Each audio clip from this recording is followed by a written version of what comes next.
Mais uma historinha pra vocês.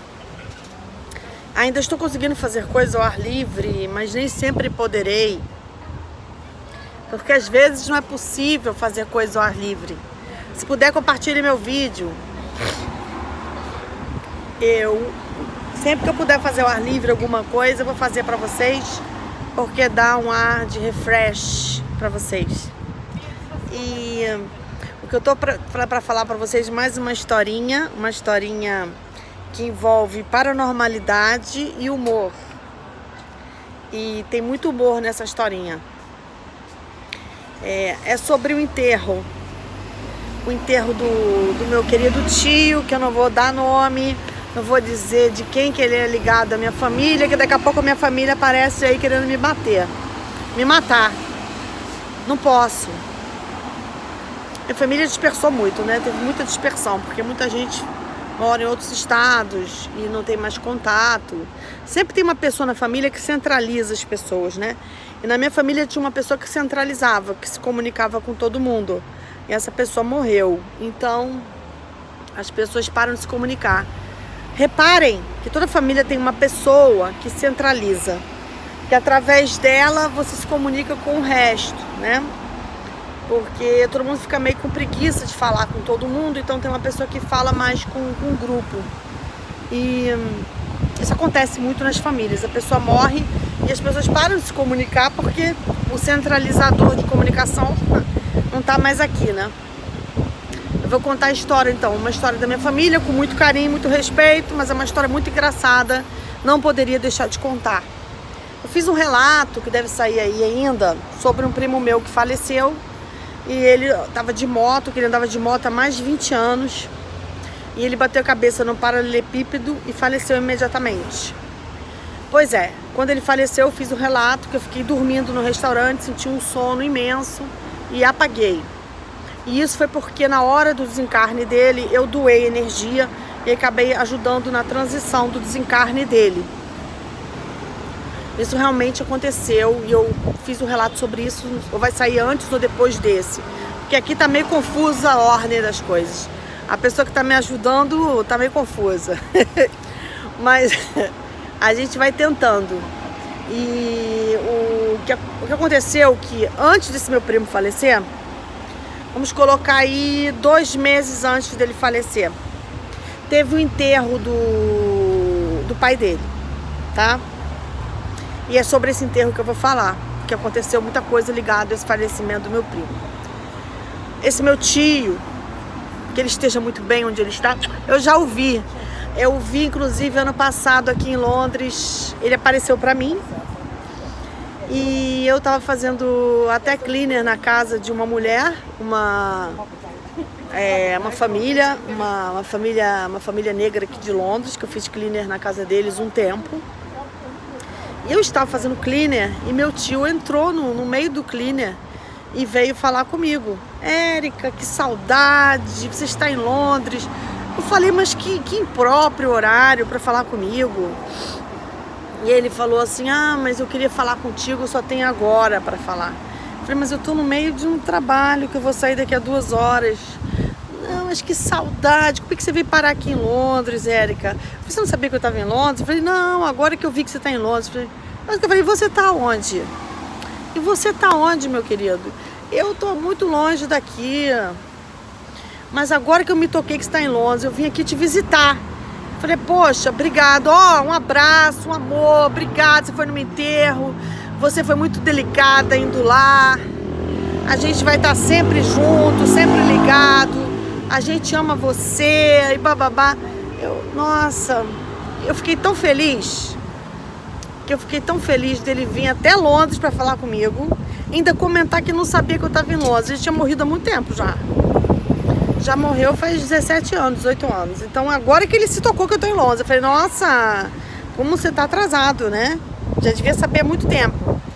Mas foi me visitar no meio do trabalho, entendeu? No meio do trabalho. E aí, imagina, foi aquela cena que eu fiquei chocada mesmo. Mas esse meu tio, eu falar desse velório, dessa pessoa que foi me visitar aqui em Londres, morto há 17 anos. e fez uma visita, uma quick visita rápida. Foi super amoroso comigo, super afetivo comigo. O velório dele. Esse é o episódio. O episódio é... Família, não tô querendo expor vocês, mas não poderia deixar de contar isso, desculpe. Tem coisas que a gente tem que contar. E acho que até os mortos estão vendo meus relatos aí. Capaz dele mesmo ver meu relato no YouTube, porque acredito que eles veem o YouTube do outro lado. Tenho certeza, absoluta. E no velório dele, ele foi, na hora que ele estava sendo velado o corpo, estava a esposa dele, que era muito amiga da minha avó, muito próxima da minha avó, muito ligada à família, né? Da família da minha avó, sem comentar mais nada. E ela estava com a minha avó lá e eu do lado da minha avó, né? Eu, minha avó, ela e um grupo, tinha mais ou menos 50 pessoas no velório dele. Estava sendo velado o corpo. De repente aparece uma mulher lá, com um garoto igual a ele, mesma cara que ele. Ela aparece lá chorando e se debruça no caixão. E começa a chorar. E chorar mais que todo mundo, até que a mulher dele. Aí eu falei pra minha avó, quem é essa pessoa? Minha avó falou, a amante dele. Mas esse rapaz que é a cara dele, é o filho dele com a amante. Eu falei, mas eu nunca vi esse rapaz. Eu falei assim, pois é, agora ele apareceu. Mas o garoto já tem uns 25 anos, 24 anos. Pra ele deve ter sido difícil, né? Ir no velório do pai dele, que era amante da mãe dele, né? Ele era casado. Até pra esse rapaz deve ter sido difícil. Deve ter sido difícil isso. Deve ter sido nada fácil. E por misericórdia, ele que também deve ter sido uma vida difícil. E ele tava lá com a mãe dele, né? Pra mãe não ser humilhada. Só que a mãe tava chorando mais do que a mulher dele, né? Mais do que a mulher dele. Chorava muito. E minha avó, ela é muito cara de pau de vir até aqui. Ela é muito cara de pau. Aí vem aquela coisa da raiva, né? Ela é a mulher, a minha avó, a mulher do morto, falando assim com carinho. Do morto. Eu tenho carinho por ele, mas vamos dar o nome dele como morto naquele momento, né? Que a verdade é essa. E minha avó falando assim, ela é muito cara de pau de vir até aqui. Ai, como ela é cara de pau. A mulher não foi lá pra chorar, mas ela fez um escândalo no enterro. E pra quem tá de fora, parecia que ela fez de propósito também pra humilhar a mulher dele, entendeu? Porque ela chorava tanto, que parecia uma coisa meio, desculpe, mas parecia uma coisa meio mentirosa, entendeu? Parecia que ela fez essa cena pra poder jogar pra fora todas as raivas que ela devia ter dele, da mulher dele, de todo mundo ali. E a mulher foi fazer aquele escândalo no enterro, aquele escândalo no enterro. Beleza, na hora da ida dela pro túmulo, que ele ia ser enterrado, a mulher dele começou a ficar oprimida e sem graça, porque a amante estava pegando frente do velório, do funeral. A amante pegou frente. A amante ficou em cima do caixão e ficou em cima do caixão chorando e gritando.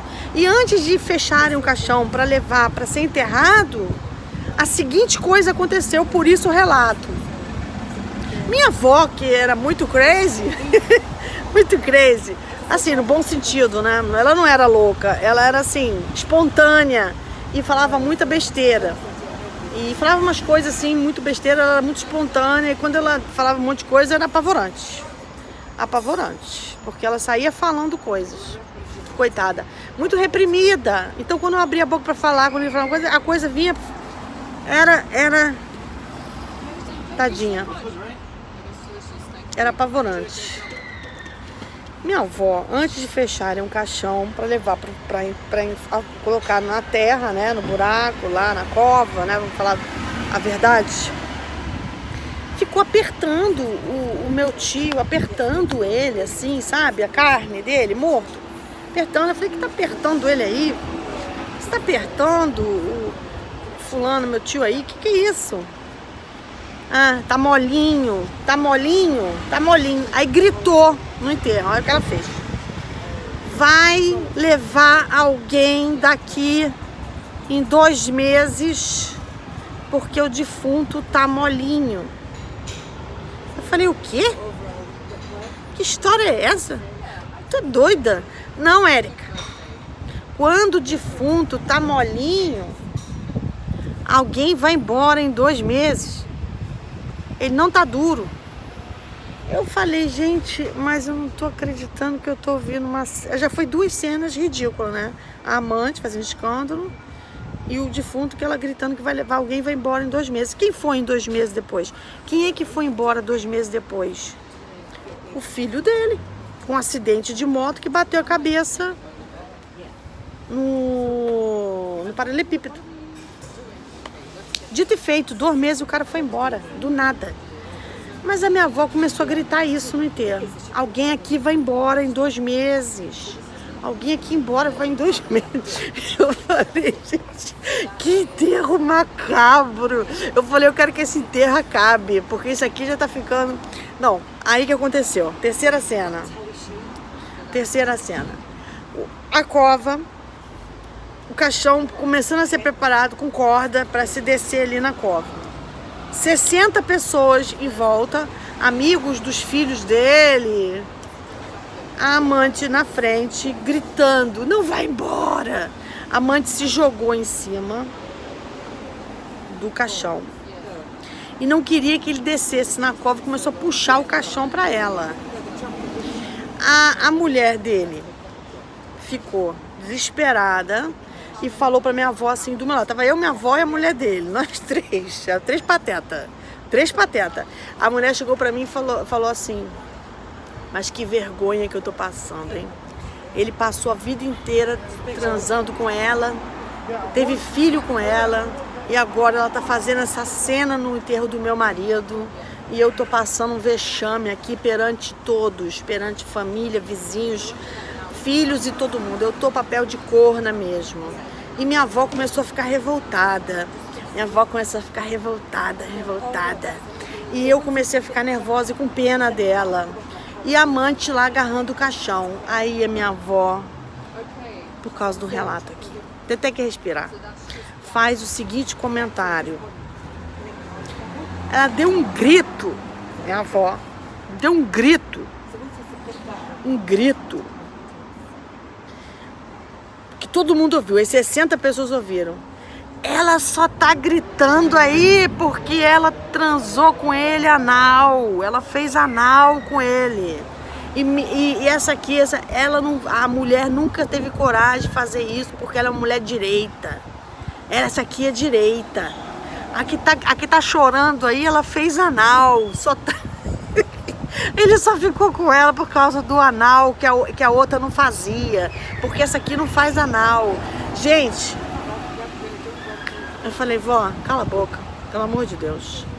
Cala essa boca, pelo amor de Deus. Porque isso não é coisa que se comete em enterro, em cemitério, na hora que o defunto está sendo enterrado. Pelo amor de Deus. E a minha avó gritou, chora mesmo. Tá com saudade do anal? Assim, menina. Foi uma forma que a minha avó encontrou de justificar o choro da mulher e toda a humilhação que a esposa estava passando. A esposa ficou arrasada, humilhada. O que eu acho é o seguinte, a mulher já tinha filho com ele, já tinha união estável, porque já estava mais de 20 anos com o cara, como amante, mas tinha direitos jurídicos. Por que ela tinha que fazer essa cena na hora que o caixão estava descendo, de vir agarrar o caixão para não descer, chorando? Sinceramente, eu não acredito que isso seja amor, entendeu? Eu acho que foi um melodrama latino, por isso que nós somos latinos. Gente, quando eu lembro dessas coisas, eu acho que os europeus estão totalmente certos. Nós somos totalmente América Latina. Por mais que a gente finja que não é, a gente é sim. Porque o latino, ele tem uma coisa melodramática, ridícula. O latino tem isso. Por mais que ele não queira ter, ele tem. E minha avó não fica para trás. Nasceu também no Brasil, é latina. Esse enterro virou uma latinidade, uma coisa. A amante ficou morrendo de vergonha do que a minha avó falou. A minha avó tomou as dores da esposa, começou a gritar. Os filhos da esposa começaram a rir. E o filho da amante ficou totalmente humilhado. Ele entrou pro buraco.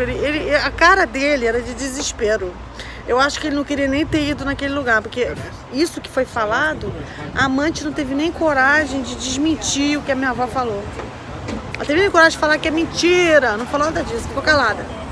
Aí imediatamente ela ficou meio assim, sem graça, o corpo foi velado. Mas por que eu tô trazendo essa história que foi uma comédia e tragédia ao mesmo tempo? Tragédia pra mulher do cara, né? Comédia para quem estava em volta. Agora, eu tô trazendo isso porque a minha avó gritou que ele estava molinho, que o defunto estava molinho e que o outro ia embora em 2 meses. E foi. O filho dele foi embora em 2 meses. Bateu a cabeça no paralelepípedo de moto. E foi no dia que eu estava comendo com uma pessoa, jantando, 9, 10 horas da noite, e caí dura na mesa de sono na hora que ele fez a passagem, porque a passagem dele foi traumática, né? Ele morreu de acidente, então o espírito dele deve ter entrado em crise, né? Entrou em crise. Mas depois disso eu vi meu primo, ele apareceu pra mim, ficou aparecendo, eu ajudei ele com todo o amor do mundo, ajudaria todo mundo da minha família, com certeza absoluta. E depois o meu tio apareceu agora em Londres, há 1 ano atrás, me parabenizando, me dando amor, me mandou beijos. Fiquei feliz, porque ele se lembrou de mim depois de muitos anos de morto. E ele falou, poxa, você veio pra Londres, tá aqui em Londres, você não tá no Rio de Janeiro, poxa, foi difícil te achar. Aí eu fiquei pensando 2 coisas. Primeiro, difícil me achar? Quer dizer que o morto imagina que eu tô no Rio de Janeiro e depois vai dar trabalho para procurar um endereço em Londres, mas ele me achou. E eles acham, né, quem eles querem, né? Só que ele comentou, que engraçado você tá em Londres. Falou isso. Outra coisa, o morto sabia que eu tava em Londres, então ele não é idiota. De burro não tem nada. Eu vou trazendo as coisas para vocês porque essas histórias são significativas, porque a gente pensa que morto não lembra da gente. Eu não era muito amiga do meu tio, não. Mas depois desse enterro, realmente ele ficou pra história. Ficou pra história. E ele aparecer pra mim foi interessante porque ele demonstrou mais afeto por mim depois de morto. Quando estava vivo não ligava muito pra mim, não. Mas demonstrou afeto, demonstrou carinho. Quer dizer, tem um vínculo, né? Tem um vínculo. Obrigada, gente. De bom, vamos se cuidar.